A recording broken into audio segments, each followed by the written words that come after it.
ये दोस्तों चेतक की समाधि है।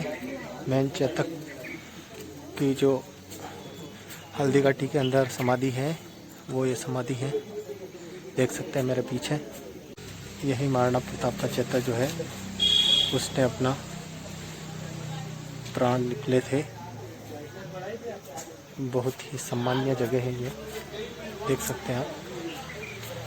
इसको चारों तरफ से घूम के दिखाता हूँ मैं आपको।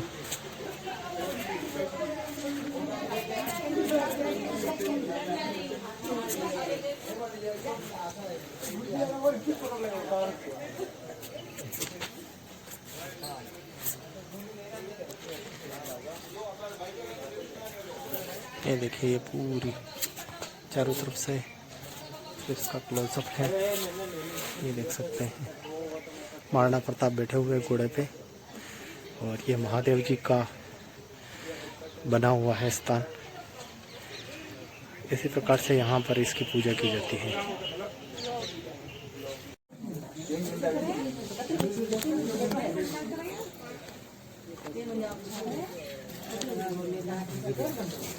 ये दोस्तों समाधि के पास में एक मंदिर बना हुआ है, देख सकते हैं। बहुत ही प्राचीन मंदिर है ये। महाराणा प्रताप के द्वारा इस्तेमाल किए गए और उनकी सेना के द्वारा इस्तेमाल किए गए कुछ शस्त्र अस्त्र हैं, जहां इनको एक म्यूज़ियम में रखा गया है। इसी जगह पर एक बहुत बड़ा म्यूज़ियम बना हुआ है जो चेतक की समाधि से 2 किलोमीटर दूर है।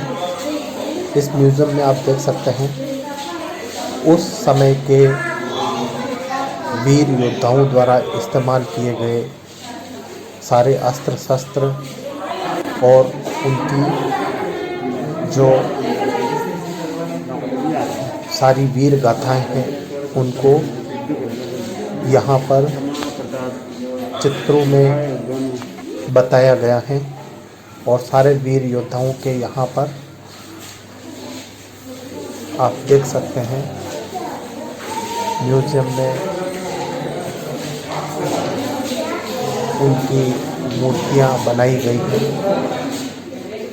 जितने भी वीर प्रतापी महाराज हैं, अभी आप यहाँ पर देख रहे हैं इस म्यूज़ियम पर बहुत बड़े बड़े नेता वगैरह आए हैं और जिन्होंने इस म्यूज़ियम को बनाने में योगदान दिया है उनको प्रशंसा पत्र वगैरह दान किए गए हैं बड़े बड़े नेता द्वारा। उसकी यहाँ पर इसमें दिखाया जा रहा है इस म्यूज़ियम में कौन कौन आया है। ये देखिए म्यूज़ियम का आगे का हम भाग आपको इसमें बता रहे हैं, देख सकते हैं। ये यहाँ पर भगवान श्री कृष्ण की भी झांकी बनी हुई है, देख सकते हैं।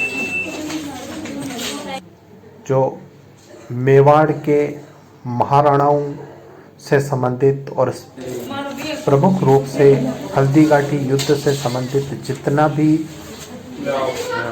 हम कहानियाँ और वृत्तांत सुनते हैं उसका पूरा ये म्यूज़ियम बना हुआ है।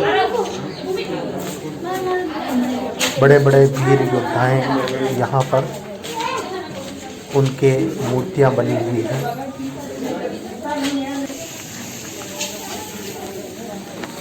उनके द्वारा जो बहुत ही महान कार्य किए गए हैं उनका यहाँ पर हमेशा के लिए अमर हो जाए, इसलिए पूरे व्यवस्थित तरीके से उस समय की जो व्यवस्थाएं थी, किस प्रकार से किसान वगैरह कार्य करते थे, उसके भी कुछ झांकियाँ बनी हुई हैं। देख सकते हैं पीछे गाय वगैरह और जो गांव के अंदर दैनिक कार्य करते हैं लोग, उनकी भी झांकियाँ बनी हुई हैं। ये ऊँट है और एक पार्क टाइप भी बना हुआ है जो म्यूज़ियम के बाहर है। अभी हम इसी पार्क में घूम रहे हैं। यहाँ पर भी कुछ ग्रामीण क्षेत्र की झांकियाँ और दीवारों पर कुछ चित्र महान योद्धाओं के उकेरे गए हैं। म्यूज़ियम को बहुत ही व्यवस्थित तरीके से बनाया गया है। यहाँ पर घूमने में बहुत ही मज़ा आया है। देख सकते हैं लोग अपना ले रहे हैं। बहुत सारे लोग यहाँ पर घूमने आते हैं। देखिए, युद्ध से संबंधित और मेवाड़ की महाराणाओं से संबंधित जितने भी यहाँ पर हम कहानियों में सुनते हैं, उन योद्धाओं के यहाँ पे स्टैचूज, मूर्तियाँ बनी हुई हैं और उनसे संबंधित कौन कौन से कार्य प्रमुख थे वो भी इसमें बताए गए हैं। अब आप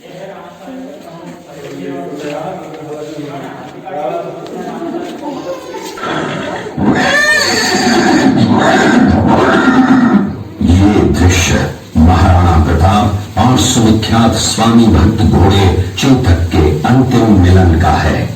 हल्दी घाटी युद्ध के बाद चोतक घोड़ों ने 22 फीट के एक बरसाती नाले को पार किया। ये उसी समय का दृश्य है।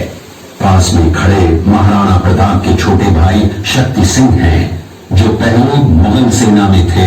बाद में वो महाराणा प्रताप की तरफ आए, माफी मांगी और अपना घोड़ा महाराणा प्रताप को दिया। ये देखते हुए सभी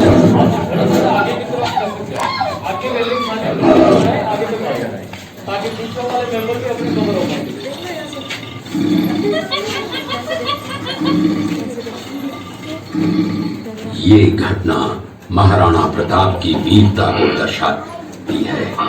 एक समय नरभक्षी बाघ का आतंक छाया हुआ था। महाराणा प्रताप ने उस बाघ का शिकार कर उस बाघ को मार डाला। ये घटना महाराणा प्रताप की वीरता की प्रतीक है। कृपया अब आप सब पीछे की तरफ देखिए।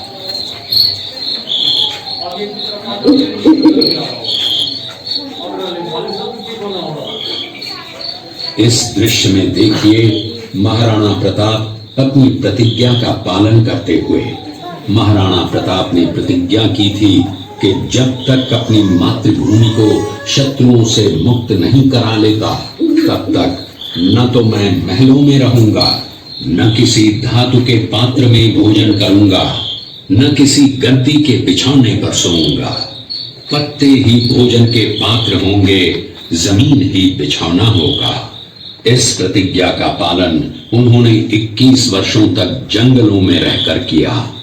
इस दृश्य में देखिए महाराणा प्रताप वृक्ष के नीचे बैठकर पत्तों पर खाना खाते हुए। इसी कारण हम आज भी महाराणा प्रताप को श्रद्धा व सम्मान से याद करते हुए देशभक्ति की प्रेरणा प्राप्त करते हैं। बाहर निकालकर गुप्त रास्ते से कुंभलगढ़ भेज दिया। बनवीर सिंह जब तलवार लेकर राजकक्ष में आया तो उसने पन्नाधाय से कड़क आवाज में उदय सिंह के लिए पूछा, तो पन्नाधाय ने चंदन की तरफ इशारा किया। बनवीर ने चंदन को उदय सिंह समझकर चंदन की हत्या कर दी और ये समझने लगा कि मैंने राजकुंवर उदय सिंह को मार दिया। वही राजकुंवर बड़े होकर राजा बने और अपने नाम का उदयपुर नगर बसाया, जो यहाँ से 40 किलोमीटर दूर है। और उन्हीं के पुत्र महाराणा प्रताप हुए, जिन्होंने हल्दी घाटी का युद्ध लड़ा और आज हम लोग उनका इतिहास यहाँ पर देख रहे हैं। ये देखते हुए सभी अतिथि आगे की लड़का दृश्य देखा। उसी किले के अंदर की ये घटना है। मेवाड़ की एक ऐसी मां थी जिसने अपने पुत्र का बलिदान देकर राजवंश की रक्षा की थी। उस मां का नाम पन्नाधाय था। पन्नाधाय जाति से गुर्जर थी। वो एक राजकुमार की धाई मां थी। दूसरी तरफ हाथ में तलवार लिए खड़ा ये बनवीर सिंह एक दासी पुत्र है। ये कुंवर उदय सिंह की हत्या करके मेवाड़ की राजगद्दी प्राप्त करना चाहता था। एक रात्रि बनवीर सिंह को मौका मिला। वो राजकुमार उदय सिंह के बड़े भाई विक्रमादित्य सिंह की हत्या करके राजमहल की तरफ आगे बढ़ा। इसकी सूचना पन्नाधाय को लग गई। कुछ समय तक पन्नाधाय चिंतित हुई। तभी पन्नाधाय ने अपने पुत्र चंदन को राजसी कपड़े पहनाकर पलंग पर सुला दिया और उदय सिंह को ये शेरपुर गांव का दृश्य है।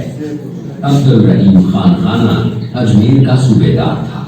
जब वो शेरपुर पहुंचा तब इसका पता कुंवर अमर सिंह को चला, जो महाराणा प्रताप के पुत्र थे।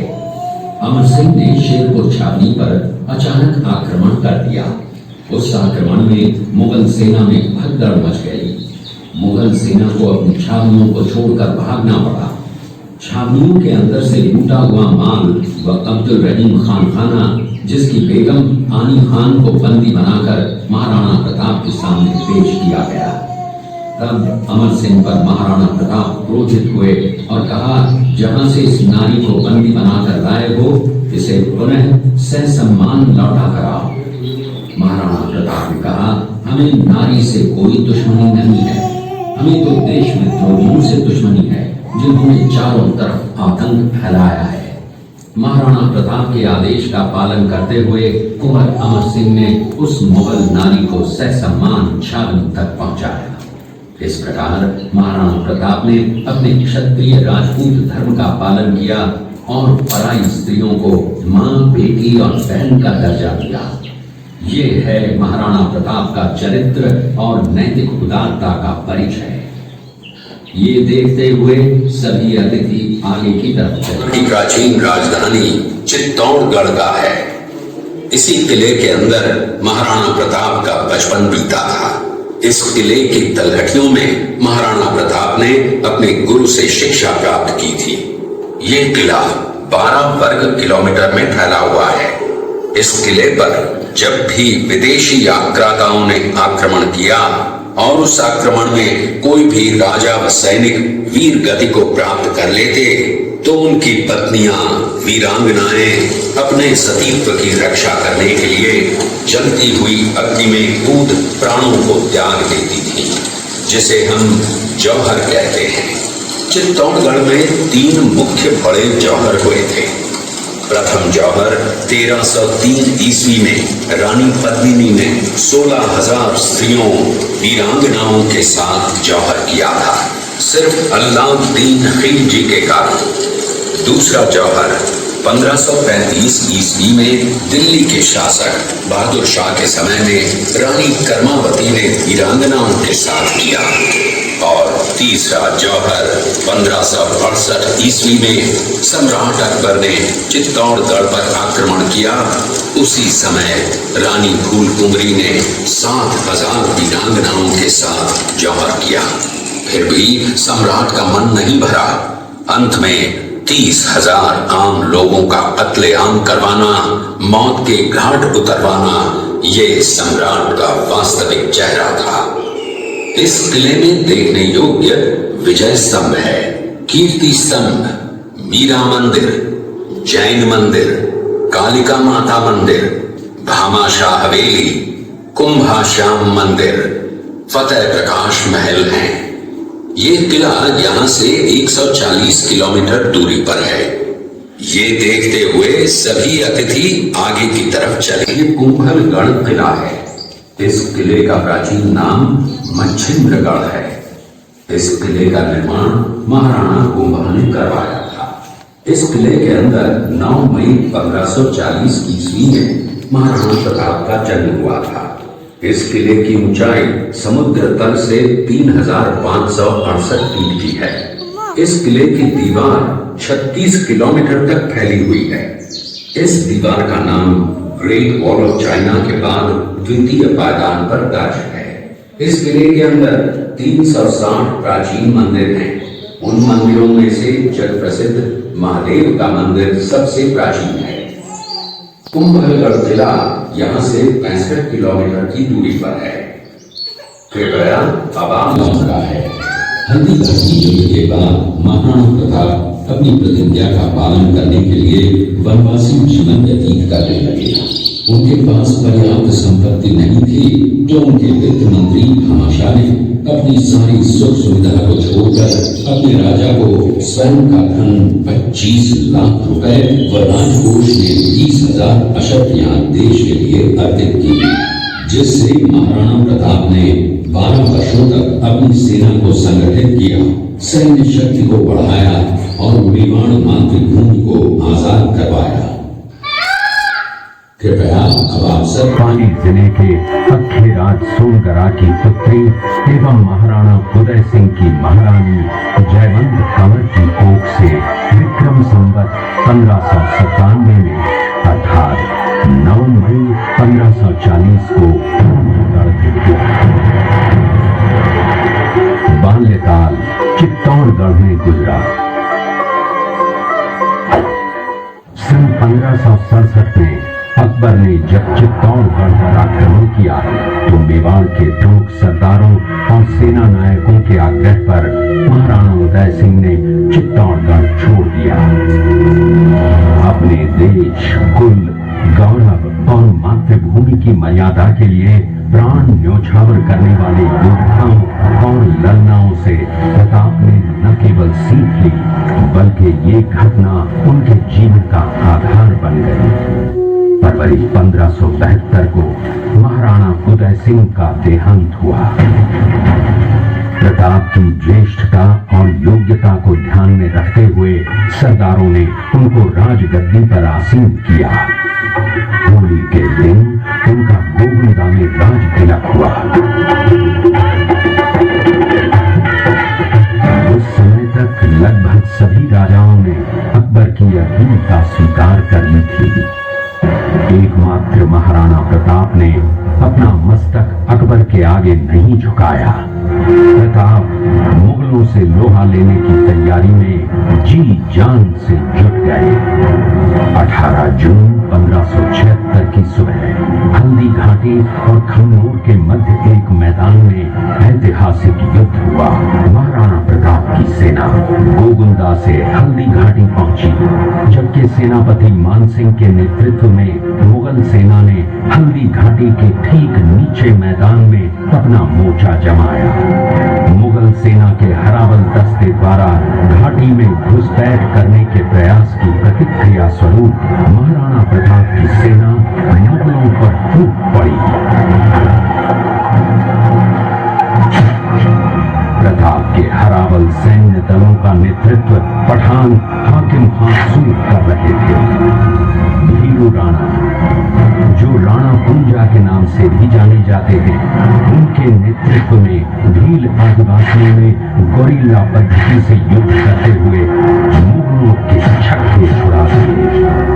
देखते ही देखते शाही सेना में खलबली मच गई। रक्त तलाई, घोड़ों के टापों, हाथियों की चंघारों और तलवारों की झंकारों से गूंज उठी। चारों तरफ हाहाकार मच गया। युद्ध का घटनाक्रम अचानक उस समय बदल गया जब प्रताप ने अपने घोड़े चेतक को एड़ लगाकर मानसिंह के हाथी पर चढ़ा दिया और उस पर भाले से भरपूर वार किया। मानसिंह हौदे में दुबक गया। हाथी से उतरते समय चेतक की एक टांग कट गई। इस स्थिति को भांपकर महाराणा प्रताप के हमशक्ल सेनापति झालामान ने महाराणा प्रताप से आज्ञा लेकर उनका राजमुकुट धारण किया। मुगल सेना झालामान को महाराणा प्रताप समझकर उन पर टूट पड़ी और झालामान शहीद हो गए। उधर चेतक ने अपने स्वामी को 5 किलोमीटर तक 3 टांगों पर ही लेकर एक बरसाती नाले को पार किया। उसके पश्चात उसके प्राण पखेरु उड़ गए। इस युद्ध से महाराणा प्रताप के मन पर गहरा प्रभाव पड़ा। परिणाम स्वरूप उन्होंने मुगलों पर विजय प्राप्त करने तक राजसी ठाट बाट छोड़ने और पत्तों पर भोजन करने का प्रण लिया, जिसे उन्होंने जीवन भर निभाया। महाराणा प्रताप ने अपना सैन्य बल बढ़ाकर सर्वप्रथम अरावली पर्वत की घाटियों में बसे दिवेर पर चढ़ाई कर विजय प्राप्त की। इसके बाद कुंभलगढ़ पर भी विजय प्राप्त की। सिर्फ चित्तौड़गढ़ को छोड़कर सारे मेवाड़ को अपने अधीन कर लिया। कालांतर में महाराणा ने चावंड में अपनी राजधानी स्थापित की।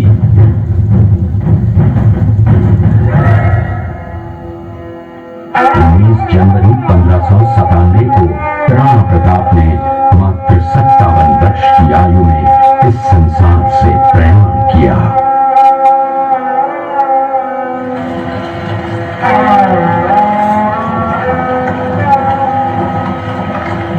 हल्दी घाटी का युद्ध एक सांप्रदायिक युद्ध न होकर आत्मसम्मान, मातृभूमि की स्वतंत्रता व स्वाधीनता का संघर्ष था।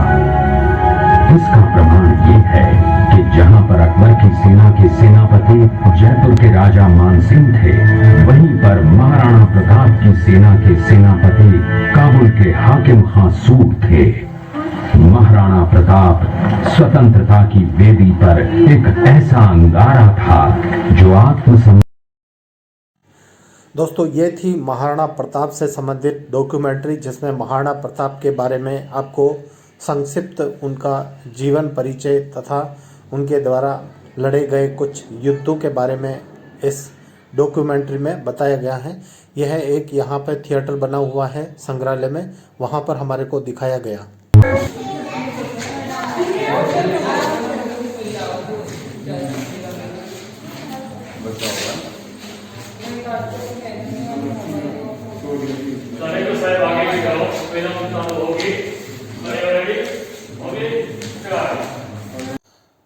दोस्तों, म्यूज़ियम में रखी हुई ये सबसे बड़ी पाग हैं, यहाँ पर म्यूज़ियम में रखी गई हैं। इसके अलावा ये कवच, ढाल वगैरह जो है ये महाराणा प्रताप के द्वारा इस्तेमाल किए गए थे, वो यहाँ पर रखे हुए हैं। महाराणा प्रताप से संबंधित युद्ध में इस्तेमाल किए गए बहुत सारे जो उनके तलवारें, कवच वगैरह यहाँ पर रखे गए हैं। उदयपुर में भी म्यूज़ियम है, वहाँ पे भी है, लेकिन हल्दी घाटी से संबंधित ज़्यादातर जो बातें हैं उनको इस म्यूज़ियम में दर्शाया गया है। ये पीछे दीवारों पर युद्ध से संबंधित चित्र बने हुए हैं, देख सकते हैं। ये म्यूज़ियम के बाहर का आपको दृश्य दिखाई दे रहा है। 63 किलोमीटर कितना का आपको क्या होता है?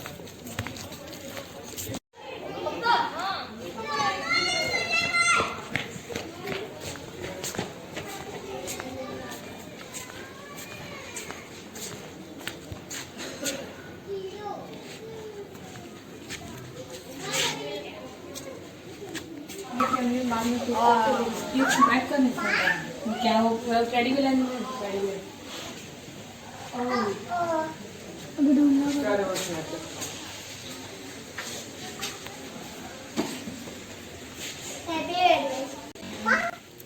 एक मिनट, छोटी सी पिक ले लेता हूँ।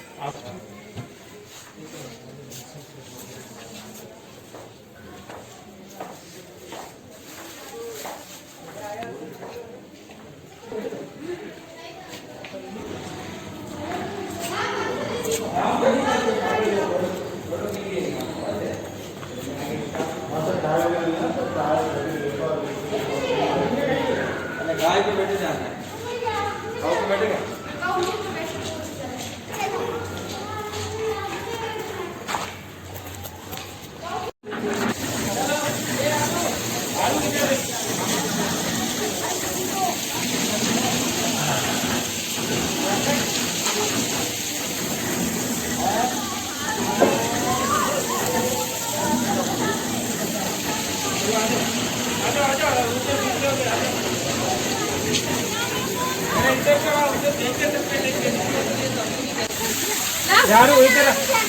चल दे ना, रुक गया, एक बार बोल दिया ना।